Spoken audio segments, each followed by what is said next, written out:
안녕하세요. 예, 저는 삼성 SDS 물류사업부에서 첼로스케어 사업팀 디지털라이즈된 물류 서비스를 담당하고 있는 최봉기라고 합니다. 반갑습니다. 그 좀 아까 이제 목소리 제 소개해 주신 분이 AI셔서 그 시작부터 약간 AI 틱한 컨퍼런스구나 이런 느끼셨을 것 같아요. 약간 보이시한 여성분의 목소리이고 영어 발음 약간 조금 섞여 있는 것 같기도 하고 그래서 어디 유학을 다녀오신 분인가 이런 느낌이 들기도 하는데 그 요소요소에 이제는 AI가 굉장히 많이 들어와 있습니다. 그렇죠? 오늘 여기가 이제 엔터프라이즈 솔루션 세션인데 여러분들 뭐 SCM, HR 그다음에 뭐요 뒤에 SRM도 있고 탄소 배출량도 있고 여러 가지 그 엔터프라이즈 솔루션들에 대한 이야기를 많이 해주시는데 결국은 이제 마지막에 파이널 우리 고객들한테까지 뭔가 우리 서비스와 상품이 딜리버리 되는 그 시점까지의 마지막을 담당하고 있는 게 이제 물류여서 제가 조금 오늘 그런 차원에서 좀 말씀드릴 거고요. AI가 정말 여러 요소들에 이제 그 반영이 되어 있고, 근데 물류 솔루션을 아마 그 회사에서 가지고 있다. 그런 데는 아마 없으실 거라고 생각합니다. 저도 이제 여러 기업들과 같이 일하지만 물류 솔루션을 개발해서 가지고 계신 기업들은 정말 손에 꼽을 정도고요. 그 대부분은 물류 솔루션은 없이 진행하시는데 물류도 이제 솔루션이 좀 필요하겠구나. 근데 아쉽게도 저희는 아직 솔루션 서비스를 하고 있는 것은 아니고 저는 이제 물류 서비스를 물류 이셀프 진행해드리면서 SS가 가지고 있는 물류 플랫폼을 가지고 진행합니다. 그래서 일종의 그냥 사용하실 수 있는 물류 솔루션처럼 보시고 이해해 주셔도 될 것 같고요. 제가 오늘 이제 간단하게 설명 좀 드리겠습니다. 그 저는 오늘 이제 일상화되어 있는 공급망 리스크 이 첫 번째고요. 두 번째가 삼성 SDS의 물류 디지털 전환에 대한 여정들을 좀 설명드리고 마지막에 이제 생성형 AI 기반으로 하이퍼 오토메이션 어떻게 가져가고 있고 얼마큼 되어 있는지 좀 설명 드리겠습니다. 일단은 그래프가 좀 기분이 나쁜 그래프입니다. 평온하게 뭔가 잘 살고 있다가 갑자기 근래에 들어서 굉장히 많은 이슈들이 발생을 하고 있고 저런 이슈들이 빈도에서 일단은 좀 느껴지실 거예요. 예전에는 몇 년에 한 번씩 이런 공급망에 영향을 미치는 사건들이 벌어졌다고 하면 지금은 사건들에 대한 뉴스가 끊이질 않습니다. 정말 제가 여기 이제 칸이 없어서 네모를 저것밖에 못 쳤지만 실제로 뭐 한 달에도 몇 가지씩 예전에도 그런 일들이 있었을 것 같은데 어떻게 보면 지금은 굉장한 피로도에 있습니다. 공급망 자체가. 그래서 작은 리스크도 임팩트가 엄청 커지는 이제 그런 어, 리스크의 시너지가 발생하고 있는 그런 상황이라고 볼 것 같습니다. 좀 들어가서 보면 지정학적인 리스크 우리가 어찌할 수 없는 거죠. 여기 계시는 분들 삼성 SDS 누가 다 나서서 고민을 한다고 그래서 코비드를 우리가 뭐 해결할 수 있겠냐 혹은 이런 전쟁들을 막을 수 있을까? 근데 못 막습니다. 일어납니다. 그리고 오히려 더 빈도가 많아지고 분쟁들의 기간들이 길어지고 있는데요. 이렇게 될 때 물류에는 정말 큰 리스크들이 발생하죠. 이미 아마 다 체감하고 계실 거고 이런 일들 때문에 물류비가 너무 많이 들어가고 물류 기간이 너무 많이 소요되고 그러다 보니까 우리 제품과 서비스에서 차지하는 물류비의 원가 비중이 너무 이제 커지는 그런 일들이 발생합니다. 그래서 경영 계획 때 잡아두셨었던 물류비로는 정말 택도 없는 이제 이런 상황이 발생하고 있습니다. 지금 현재 그게 이제 원가의 상승, 그다음에 제품가의 상승, 판매에 영향을 미치고 그다음에 어떤 경우는 물류 때문에 판매를 실기하는 이제 그런 경우들 또 벌어집니다. 또 하나가 기후 변화 리스크입니다. 이 바로 앞 세션에서 이제 탄소 배출량 관련된 이야기를 해주셨는데 기후 변화 리스크가 이제는 정말 말 그대로 리스크가 됐습니다. 폭염, 폭우 때문에 창고에 갑자기 어떤 일이 벌어진다든지 아니면은 운하에 물이 없어서 배가 못 간다. 옛날에 상상하지 못했던 일들이 지금 이제 벌어지고 있고요. 최근에는 이제 브라질의 아마존강 수위가 저하돼서 피더선들이 다니지 못하는 이제 이런 일들도 작년에도 있었고 이제 올해도 또 이제 있을 겁니다. 그리고 이런 일들은 이미 벌어지면 임팩트를 받는 건데 탄소 배출에 대한 규제가 진행이 되고 또 기후에 대한 공시를 하셔야 되고 그러면서 데이터가 필요해지셨어요. 내가 데이터를 관리하지 않으면 디메리시 생기는 내가 판매를 할 수 없고 거래선과의 계약이 끊기고 수출을 할 수 없게 되고 원가가 너무 많이 소요되는 이제 이런 일들이 벌어집니다. 그래서 이거는 어, 너무나 중차대한 닥쳐올 미래의 리스크인데 아주 가까운 미래입니다. 그래서 이런 탄소 배출 규제까지 그래서 기후에 관련된 리스크가 또 엄청 크구나. 이제 제가 이제 두 가지만 말씀드렸지만 사실 엄청 많겠죠. 근데 이런 그 리스크들을 어떻게 대응하고 있을까? 저희 입장에서 보면 그 삼성 SDS가 물류 서비스 시작한 지는 한 15년이 아직 안 됐습니다. 그렇지만 저희가 이제 굉장히 빠르게 글로벌의 물류 컴퍼니들을 캐치업하고 있고 굉장히 성과를 많이 내고 있다고 이제 자부하고 있습니다. 근데 그런 원동력에는 이런 디지털라이즈에 대한 노력을 지속적으로 해온 것이 효과가 있었다고 보고요. 저희가 이제 1세대로는 그 오퍼레이셔널 엑셀런시 그래서 운영을 어떻게 효율화할까 플랫폼 기반으로 그런 것들을 굉장히 노력을 많이 들였고 이제 두 번째 페이지에서는 디지털로 저희들이 이제 전환하면서 익스펜션하는 이제 그런 기간들이 있었습니다. 2018년 그 즈음부터 해서 저희들이 첼로스퀘어라고 하는 서비스를 론칭을 했고 뒤에서 조금 더 설명드릴게요. 그리고 이제 지금 현재 스코어는 요 이제 세 번째 단계입니다. 그래서 데이터 드리븐의 어질러티 그래서 앞에 말씀드렸던 그런 리스크들을 어떻게 하면 해칭을 할까? 그래서 영향을 받는 기간을 단축시키고 그 다음에 그런 임팩트를 어떻게 하면 줄일까 그런 것들이 디지털라이즈된 서비스가 어떻게 거기에 기여할까를 고민하고 있는 이제 그런 상황입니다. 그래서 디시전 인텔리전스, 홀리스틱 비저빌리티, 그다음에 하이퍼 오토메이션 이 세 가지 차원에서 설명을 드리겠습니다. 쭉 어떻게 보면 삼성 SDS 물류가 거쳐온 여정이라고 보셔도 될 것 같아요. 그 물류 효율을 저희들이 어떻게 내놓을까 이런 디지털라이즈된 플랫폼을 기반으로 그 최초로 저희가 이제 첼로라고 하는 물류 서비스의 브랜드를 만들고 그 밑에 있는 이런 물류 운영 플랫폼을 기반으로 해서 저희 이제 36개 국가에 있는 56개의 거점들이 동일한 플랫폼 하에서 물류 서비스를 이제 개시를 했습니다. 그 말은 뭐냐 하면 물류 서비스의 데이터들이 하나로 집적이 되고 통합되어 있는 형태로 관리가 되면서 분석을 통해서 뭔가의 효율화를 더 이룬다든지 아니면 고객들한테 밸류를 드린다든지 이런 서비스가 가능해지는 어떻게 보면 펀더멘탈이 이제 플랫폼에 있고요. 이 플랫폼을 기반으로 이제 물류의 실행을 효율화하고 그다음에 물류의 관리를 효율화하는 이런 작업들이 이제 1세대에 있었다. 그런 것들을 토탈로 엮어서 물류의 컨트롤 타워라고 하는 4PL 서비스 저희가 이제 3PL 넘어서 4PL이라고 할 때 물류의 전 영역들을 관리하는 이제 그런 기능들을 저희들이 플랫폼 베이스로 진행을 했었습니다. 그리고 나서 이제 디지털 익스펜션 그러고 나서는 첼로에 이제 스퀘어가 붙었습니다. 이제 뭐 제곱이기도 하고 광장이기도 한 그런 의미의 스퀘어인데요.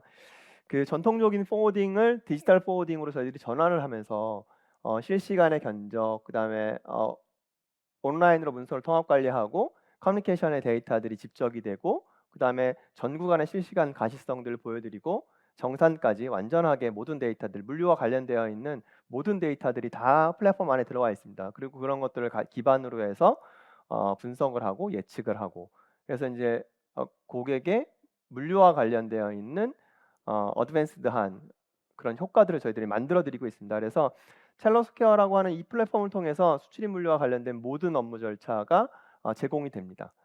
지금은 저희들이 이제 여기에 조금 더 덧붙여서 수출입 물류 이외에 로컬에서 진행하는 창고와 수배송에 관련된 물류까지를 지금 이제 통합을 하고 있는 그런 단계라고 보시면 될 것 같습니다.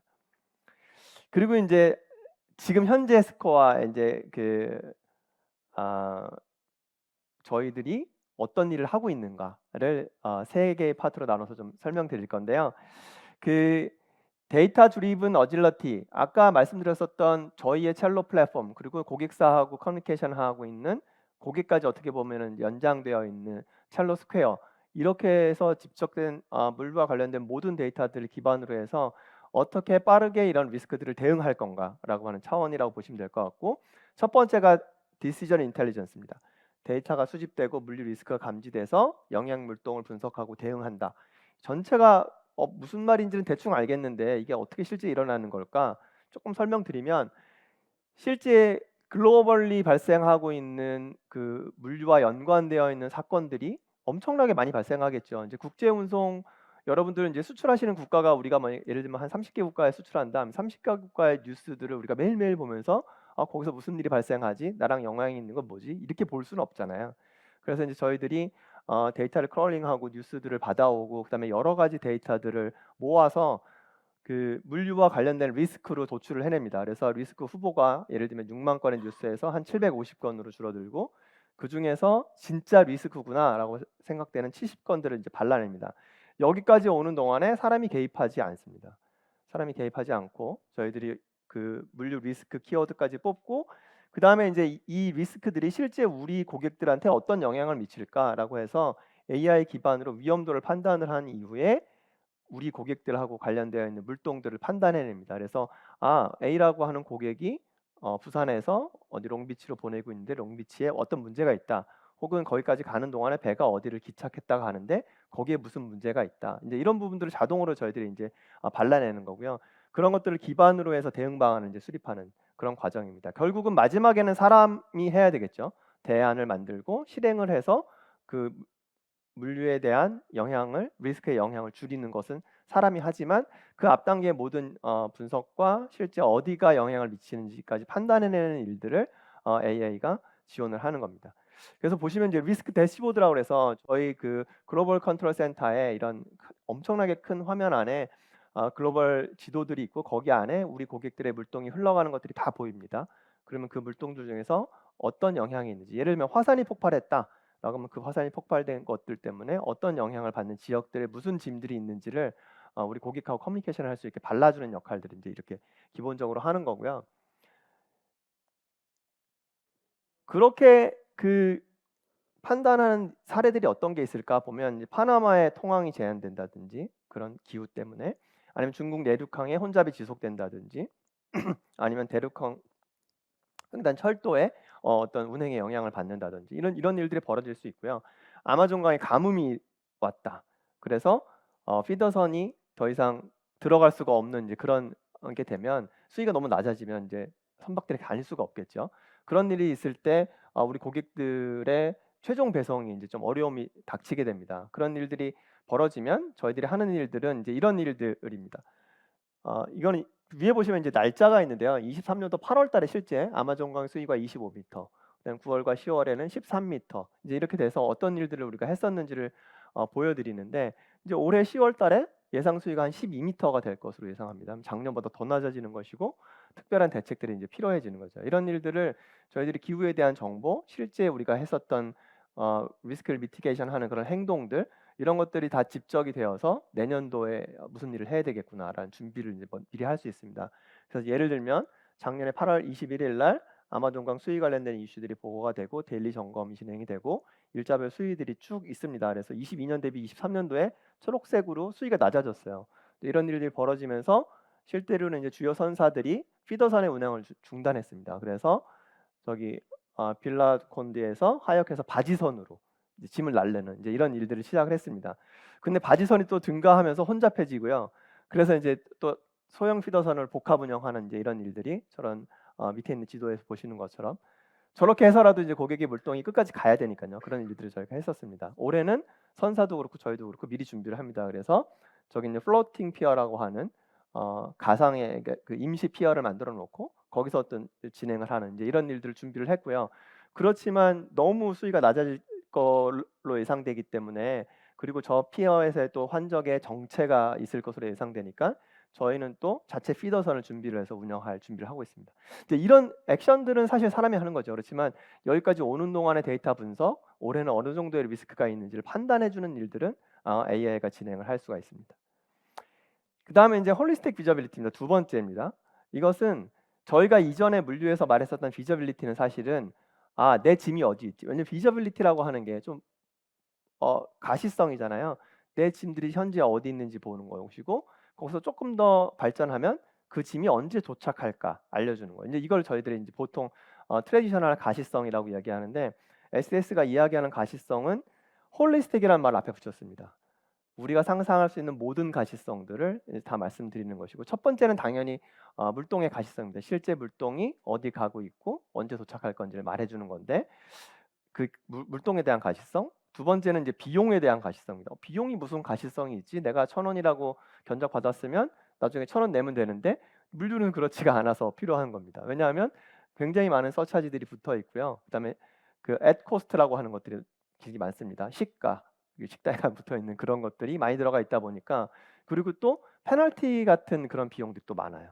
그래서 오퍼레이션을 내가 약속한 타임 안에 하지 못했을 때 내야 되는 돈들. 이런 것들이 다 이제 부가적으로 나중에 붙어서 나는 분명히 1,000원짜리 견적을 받았지만 5,000원 내셔야 되는 상황이 있는데 실제 인제 어 나는 지금 그래서 얼마를 내야 되는 건지에 대한 가시성들이 계속 필요합니다. 그런 것들을 말씀드리는 거고, 마지막은 탄소 배출량에 대한 가시성. 환경에 대한 규제, 공시 의무, 뭐 비용들이 추가로 되는 것들을 우리가 막으려면 탄소 배출에 대한 가시성을 가지고 절감하려는 노력들을 진행을 하고, 또 그렇게 절감되어 있는 결과가 어떤지를 좀 파악을 할 수 있는, 그리고 어떤 대안들을 가지고 절감할 수 있는지를 알아야 되잖아요. 그래서 그런 가시성, 제가 이제 중요하게 오늘 세 가지에 대해서만 말씀드릴 겁니다. 미래 물동에 대한 가시성은 여기까지는 사실은 저희가 이전 페이지에서 했던 일들이에요. 그래서 예상 시간, 포츠의 처리 시간 이런 것들 예측을 해서 실제 소요 시간들을 산출해내는 것. 당연히 선사들이 제공해주는 시간들보다 더 정확한 시간들을 저희들이 산출할 수 있습니다. 그래서 이런 그 선적항, 항적항, 그다음 도착항의 그런 체크들을 저희들이 해서 얼마나 지연될 건지. 왜냐하면 배가 포트에 바로 앞에 가가지고 그 대지를 못하고 됐지만 짐을 못 내리는 일들이 이전에 몇 년 동안 계속 일어났거든요. 그러니까 배가 제 속도대로 갔어요가 끝나는 게 아니고 배를 댔는지, 거기서 컨테이너를 내렸는지, 내린 컨테이너를 트럭이 싣고 나갔는지, 이런 부분들에 아주 세밀한 가시성들이 이제 필요해지는 이제 그런 상황이 됐습니다. 그래서 저희들이 프레딕티브 ETA라고 해서 언제 도착할 건지에 대한 예상 시간들을 산출해 드리는 부분들에 AI가 이거 활용됩니다. 그래서 히스토리컬한 데이터, 그다음에 실제 어떤 상황들, 이런 부분들이 다 반영이 된 그런 시간들을 보여드리고요. 요거는 약간 재밌습니다. 보통 저희가 트랜지셔널한 그 가시성은 언제 도착할지를 알려드리는 건데, 이거는 내 재고가 몇 개가 될지를 알려드리는 겁니다. 생각해 보면 창고에 있는 어떤 아이템의 수량을 정확하게 아는 것부터가 챌린지해요. 왜냐하면 창고 관리 시스템을 정확하게 관리 안 하시는 데들도 있고, 창고 관리 시스템은 있지만 ERP의 재고와 매칭이 안 되는 회사들이 굉장히 많습니다. 그래서 실제로 내가 어떤 영업사원인데 내가 팔 수 있는 물량이 몇 개야를 모르는 기업들이 많은데, 그거는 당연하고, 거기에 플러스 현재 국제운송 통해서 중국에 생산한 물량들이 오고 있는데 그 배에 있는 게 며칠 날 되면 재고가 몇 개 더해질지를 알려드리는 거죠. 근데 이게 쉽지 않죠. 왜냐하면 2달 오기도 하고 1달 오기도 하고, 또 어떤 경우는 그렇게 국제운송을 통해서만 오는 것들이 아니고 다른 창고로부터 트랜스퍼하는 재고들도 있고 굉장히 많습니다. 그래서 그 수급되는 그 재고들을 현재로부터 미래까지를 다 예측을 해서 가시성을 드리는 겁니다. 그래서 여기 보시면 저기 9월 24일 날의 재고는 26,000개인데 현재 온핸드 가지고 있는 재고가 있고, 그 다음에 앞으로 1주 안에 올 거, 2주 안에 올 거, 3주 안에 올 거, 저렇게 이제 들어가 있습니다. 이렇게 되면 영업사원들이 우리 거래선들에게 오더를 요청을 받으셨을 때 확답을 드릴 수 있죠. 납기에 대한 확답을 드릴 수 있습니다. 이게 없으면 약간 그 멈칫하시면서 예, 당연히 해드려야죠라고 하고 이제 안에 가서 엄청난 이제 그 데이터를 수집을 하시고 이제 이런 작업들이 필요하게 되는 겁니다. 그리고 하나 더 나아가서 미래의 운임에 대한 부분들은 저희들이 보시면 첼로스퀘어의 회원 가입가 아마 들어와 보시면 그냥 무료로 받으실 수 있는 서비스인데 운임에 대한 예측 정보가 있습니다. 그 물류에서 SCFI에 들어있는 이제 해상 운임이 현재 시점에 해상 운임 인덱스가 있는데, 저희는 거기에 영향을 미치는 굉장히 많은 요소들을 같이 분석을 해서 시뮬레이션을 해보고 그걸 가지고 향후에 미래의 운임들을 예측한 그래프입니다. 그래서 예를 들면 저기는 24년도에 지금 현재일 텐데 저 뒤에 25년, 26년까지 운임이 있습니다. 물론 저건 정확도가 매우 떨어질 수 있죠. 왜냐하면 현재 우리가 알고 있는 상황에 맞추어서 시뮬레이션 한 겁니다. 그렇지만 상황이 바뀔 때마다 저 모델이 계속 업데이트가 됩니다. 요즘 같은 시점에 굉장히 유용하시겠죠. 여러분들 경영 계획 하시는데 제품의 원가를 산출하시고 내년도에 우리 마진을 계산하시는데 물류비는 도대체 얼마나 나올까? 모르실 거잖아요. 근데 그러면 이제 이런 데이터들을 통해서 엑셀로 다운로드 받으실 수 있어요. 그러면 라우트별로 운임이 어떻게 변할 거다. 올해 우리가 비용을 알고 있으니까 거기에 비례해서 내년도는 운임이 올라가겠구나, 내려가겠구나, 월별로 얼마가 들겠구나, 우리가 보내려고 하는 수량에다가 곱하시면 올해 대비 실적에 대비해서 내년도에 물류비를 산출하실 수 있습니다. 근데 그런 일들을 할 수 있는 거라고 보면 되고요. 그다음에 이제 환경의 영향입니다. 환경 영향은 이제 이게 지금 실제 첼로스퀘어의 탄소 배출을 보여주는 대시보드예요. 예쁘게 생겨서 그냥 디자인인가 보다 하실 수 있는데 실제 데이터들이고 탄소 배출량, 탄소 집약도, 그다음에 탑5 구간들이 나오고 운송 모드별로 항공에서 나오는 거, 해상에서 나오는 거, 육상, 철도, 창고. 그러니까 모든 종류의 물류에서 발생하는 총 탄소 배출량들을 이제 계산하실 수 있습니다. 이것은 전부 공인받은 정보이기 때문에 공시할 때 활용하실 수 있고, 실제로 아까 다른 세션 들으셨을 수 있지만 예를 들면 유럽에 있는 자동차 컴퍼니가 내가 나한테 부품을 전달해주는 1차 밴드, 2차 밴드, 3차 밴드의 탄소 배출량들을 다 롤업을 해서 결국 공시를 하시거든요. 그러면 이제 공시를 요청을 여러분들에게 하실 거고, 그럴 때 제공하실 수 있는 이제 정보가 됩니다. 근데 이렇게만 보여주면 약간 좀 뭐라 그럴까요? 그 안타깝습니다. 왜냐하면 이걸 더 절감을 해야 되는 그런 목표가 주어져요.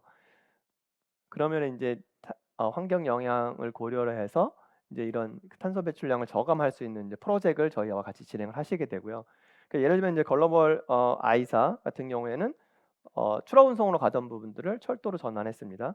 밑에 있는 것처럼 92%의 탄소 배출량의 감소 효과가 있었고, 오른쪽에도 마찬가지로 한국입니다. 이건 해상물동으로 들어온 부분들을 수도권까지 올리는데 추락 배송을 이제 철도로 바꾸는 이런 일들이, 이거는 제가 이제 예시로만 보여드리는 거지만 굉장히 다양한 모드 체인지라든지 라우트 옵티마이즈 혹은 이제 로딩 옵티마이제이션을 통해 가지고선 그 컨테이너에 잘 실는 거, 창고에 잘 보관하는 거, 그다음에 추락에 잘 실는 것만으로도 탄소 배출량을 저감할 수 있는 이제 그런 프로젝트를 같이 진행하실 수가 있습니다. 그런 모든 솔루션들이 첼로스퀘어 안에 다 탑재가 되어 있습니다.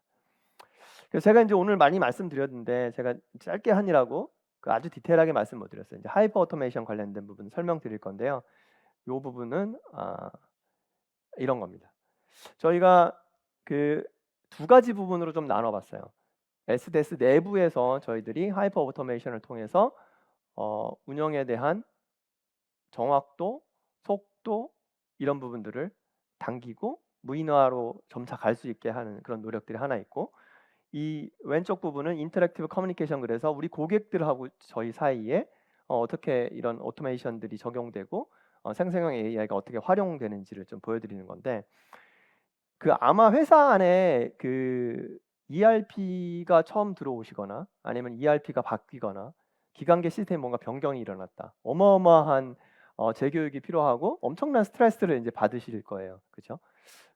근데 아마 물류를 이전에 그냥 전화 걸어서 하고 이메일로 하고 뭐 이렇게 하시다가 갑자기 어떤 물류 플랫폼이 있고 그 안에 뭔가를 넣으셔야 되고 정보를 넣으셔야 되고 이런 일들을 말씀을 드리면 그냥 난 그냥 옛날에 하던 대로 할래 이렇게 하실 겁니다. 그만큼 이제 물류가 아주 뭐 수천 년 진행되어 온 인더스트리이기 때문에 고착이 되어 있습니다. 근데 그런 업무 방식을 바꿔야 된다 플랫폼으로, 굉장히 뭐 미션 임파서블입니다. 그러다 보니까 여기에는 생성형 AI가 들어갈 여지가 있습니다. 이전에 우리가 하던 것처럼 메신저나 전화로 했던 것과 똑같은 방식으로 업무를 수행할 수 있도록 도와준다면, 물론 그 백단에는 첼로스퀘어가 있지만, 그리고 그렇게 내가 메신저 말로 전달한 내용들이 데이터화돼서 내가 나중에는 다 분석된 결과를 보고 또 임프루브 할 수 있는 근거가 된다면 얼마나 좋겠어요. 그래서 그런 부분들에 이제 생성형 AI가 활용이 됩니다. 그리고 뒷단의 업무 자동화 부분들은 예를 들면 이제 앞 단계에 아무리 이렇게 온디맨드의 셀프 서비스를 통해 가지고서 뭔가 플랫폼하고 내가 일을 한다고 해도 그 뒷단은 여전히 삼성 S대에 굉장히 많은 사람들이 이 업무를 하고 있어서 이 사람이 휴가 가거나 이 사람이 어디 가거나 다른 거기 때문에 바쁘면 나한테 오는 서비스는 딜레이 돼. 그러면 사실은 온디맨드가 아니잖아요. 예를 들면 여러분들 뭐 넷플릭스로 영화 보시는데 나는 온디맨드라고 눌렀는데 누군가 뒤에서 막 돌려줘야 돼요. 영사기를 돌리듯이. 그러면 온디맨드가 안 되는 것처럼 백단이 저희가 자동화가 오토메이션이 안 돼 있으면 온디맨드는 사실상 그냥 허언에 불과합니다. 이제 그러려면 저희가 백단의 이제 업무들을 자동화해야 되는데, 물류를 잘 아시는 분들이 여기 오셨을 거니까 굉장히 많은 플레이어들하고 일을 해야 되고 회사 안에서도 굉장히 많은 시스템과 정보들을 가지고 업무 처리를 해줘야 되는데, 이런 부분들을 완전 자동화하기가 굉장히 힘듭니다. 끊겨져 있는 부분들이 많아요. 그런 부분들에서도 이런 AI가 영향을 발휘하고 그런 부분들을 붙여내고, 예전에는 분리돼서 누군가 매뉴얼로 했어야 되는 일들을 오토메이션 하는 일들을 지금 진행을 하고 있습니다. 이런 프로젝트가 저희가 완료가 되면 정말 완전한 온디맨드의 서비스를 물리에서 받아보실 수 있을 거예요. 그래서 이 오른쪽 단에 있는 부분들은 저희가 좀 나중에 다시 설명드리는 기회를 잡도록 하고요. 오늘은 이 왼쪽 부분에 있는 부분들을 설명드리려고 합니다. 그 챗GPT를 이제 많이 쓰실 건데 챗GPT 통해서 내가 물류 서비스를 받을 수 있다고 하면 첼로스케어 안 들어와도 된다고 하면 써보겠다 하시는 분들이 많으시겠죠. 그래서 GPT에 저희가 저희 서비스를 올렸습니다. 그래서 챗GPT에 들어가시면 적재 시뮬레이션 하실 수 있어요. 내가 짐이 이만큼 있는데 이게 컨테이너 몇 개인지 나옵니다. 그리고 심지어 오픈되어 있는 컨테이너들 아니면 뭐 FR 컨테이너들 여러 종류의 컨테이너에 대한 시뮬레이션을 해줘요. 그래서 몇 개의 컨테이너에 어떤 방식으로 적재하시면 최적의 로딩을 하실 수 있어요. 로딩 플랜을 짜드리는 게 말로 됩니다. 그리고 즉시 견적도 그러면 그렇게 나오는 이제 컨테이너 산출된 부분들을 넣으면 어디부터 어디까지 가는데 이게 얼마인지 알려드립니다. 견적까지 될 수 있고요. 그 다음에 발송을 했다고 하면 이라고 하는 그 사이 갭이 있죠. 그런 부분들 아직 이제 완전히 자동화 안 돼 있으니까 사람이 좀 개입해야 되지만 물건을 발송한 이후에 포워더한테 전화 걸거나 사이트 들어가서 뭔가 검색해가지고 내 배가 어디 가고 있는지 보는 것이 아니고 여기서 물어보면 자동으로 답을 해줍니다. 그래서 이런 이제 세 가지는 지금 이제 챗GPT 안에 들어가 있어서 여러분들이 활용하실 수 있으세요. 그거를 제가 사례를 뒤에서 좀 보여드릴 거고 앞에서 제가 이제 로딩 옵티마이제이션 관련된 것만 하나 설명드리면 그 예를 들면 이제 H라고 하는 저희 고객사인데 소량의 물류들을 통합해서 혼정을 하는 그런 플랜입니다. 그래서 여러 벤더들의 그런 원자재들, 부자재들을 받아서 생산을 해야 되는 경우에 그런 짐들을 다 모읍니다. 모아서 컨테이너 하나를 짜는 거예요. 혹은 뭐 2개, 3개 될 수 있겠죠. 근데 그러려면 커뮤니케이션 엄청 중요하잖아요. 왜냐면 A라는 벤더, B라는 벤더, C라는 벤더가 짐을 무작정 보내왔는데 컨테이너 준비가 안 돼 있는데 혹은 컨테이너 내가 한 3개일 줄 알았는데 뭐 5개 필요하네. 아니면은 그렇게 돼서 괜히 우리 벤더사들은 짐을 미리 보내고 보관하느라고 또 돈이 들어가고 이러면 안 되니까 정확한 플래닝이 필요합니다. 그래서 그런 플래닝을 할 수 있는 그런 기능들이고요. 그래서 이전에는 사람이 그 알고 있는 지식을 가지고 했다고 하면 저희가 컨테이너 한 3개 필요하겠다.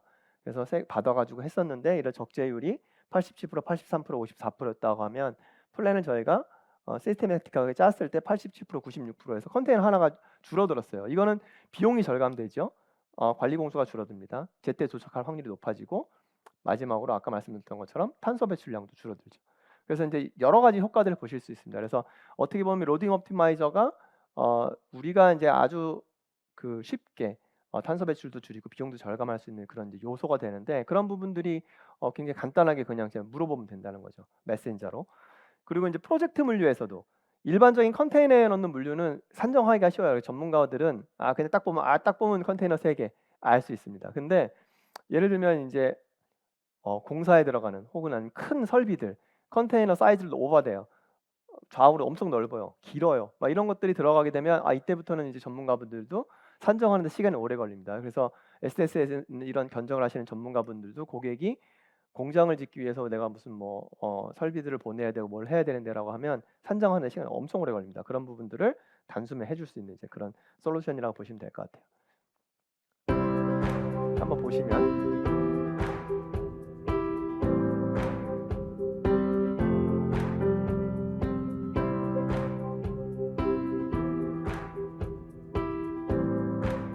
첼로스퀘어 검색하시면 나오고요. 로지스틱스로 치셔도 나옵니다. 몇 개 없거든요. 그래서 하여튼 이렇게 컨테이너 수를 정확하게 알고 싶다. 근데 짐에 대한 정보를 넣는 거죠. 근데 이게 말로 하니까 좋은 건 내가 미리부터 준비해 주실 필요가 없어요. 요청 말을 하면서 더 필요한 정보가 있다면 넣으시면 됩니다. 커뮤니케이션 하면서 마치 사람하고 이야기하듯이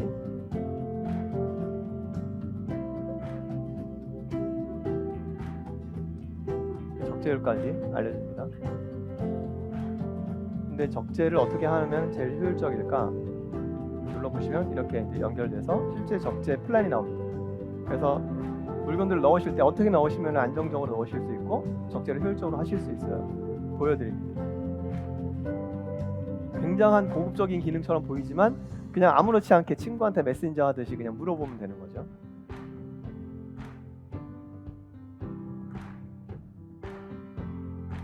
거기에 해당하는 운임도 변종을 물어보면 바로 알려줍니다. 여기 있는 운임은 실제 운임이에요. 들어가시면 바로 부킹하고 쓰실 수 있는 그 운임입니다.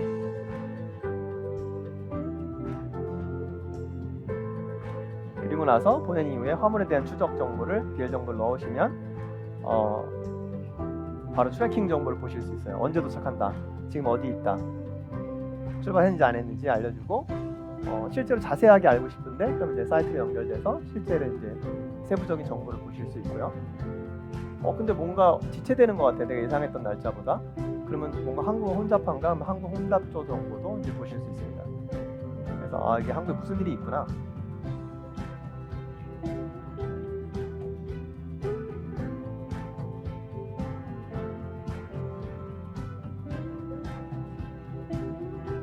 실제 어디까지 어떻게 가고 있는지 추적되는 정보들. 그래서 실제로 저희들이 그 물류사에 전화 걸어서 알 수 있는 정보보다 더 좋고 퀄리티 높고 정확한 정보를 그냥 온디맨드로 여러분들이 보실 수 있는 이제 그런 시대에 와 있습니다, 이미. 그래서 제가 이제 길게 말씀드렸는데 오늘 그게 결국은 뭐냐 하면 여기 있는 저 산 같은 엄청 큰 산, 저게 사실 우리 이제 어디셔널 발생할 수 있는 그런 코스트입니다. 리스크 때문에. 저런 코스트를 요만한 조그만한 산으로 줄여드리려고 하는 게 삼성 SDS가 첼로스퀘어를 가지고 여러분께 제공해드리려고 하는 서비스고요. 그거는 저기 아까 제가 말씀드렸었던 디시전 인텔리전스를 통해서 리스크를 빨리 감지하고 조기 대응해서 영향도를 최소화해서 저 높은 산을 밑으로 내리는 것이고, 그 다음에 홀리스틱 비저빌리티를 통해서 예측을 통해서 영향도를 또 감축하고, 그 다음에 하이퍼 오토메이션을 통해서 리스크 지속 시간을 감소시키는, 그래서 전체적으로는 리스크로 인해서 발생하는 코스트를 최소화할 수 있는 이제 그런 서비스를 제공해 드리려고 하는 SS의 노력이라고 보시면 될 것 같고요. 저희들이 이제 이런 물류 서비스를 플랫폼을 통해서 진행을 하고 있다는 말씀을 이제 드리면서 마무리를 하도록 하겠습니다. 세션들이 많은데 또 이제 물류 관련돼서도 이제 참석해 주셔서 감사하고, 이제 남은 세션이 이 뒤에는 구매와 관련된 세션이 있습니다. 마지막까지 경청해 주시면 아마 좋은 시간 되실 겁니다. 감사합니다.